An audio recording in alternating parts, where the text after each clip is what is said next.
ابو مالک عشری مسلم شریف کی حدیث سے مبارکہ ہے.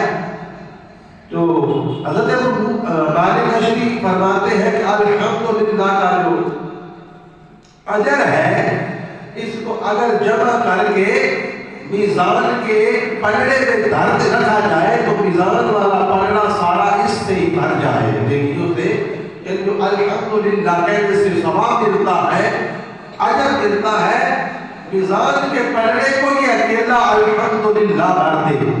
اور آگے امام ترمذی شریف کی حدیث مبارکہ صفحہ 500 میں بتاتے ہیں کہ عمر بن شعیب اپنے باپ سے اور وہ اپنے باپ سے یعنی ان کے دادا سے روایت کرتے ہیں کہ نبی پاک صلی اللہ علیہ وسلم نے فرمایا کہ 100 مرتبہ جو بندہ الحمدللہ کہے، جو بندہ 100 مرتبہ الحمدللہ بولے تو اللہ تعالیٰ اس کو 100 گھوڑا جہاد کے لیے یعنی وہ خریدتا ہے جہاد کے لیے دیتا ہے. اس جتنا ثواب جتنا ملتا ہے اتنا ثواب صرف الحمدللہ کہنے والے کو ملے گا. 100 گھوڑا خریدنا ہوئے تو ڈھیر ساری قیمت بڑھتی آسان نہیں ہے.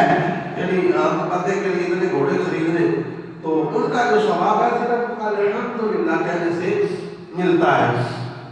تو آگے نبی رحمت صلی اللہ علیہ وسلم نے فرمایا کہ جب بندہ کہتا ہے الحمدللہ الحمدللہ، یہ کہنے سے اللہ تعالیٰ کا وہ شکر ادا کر رہا ہے.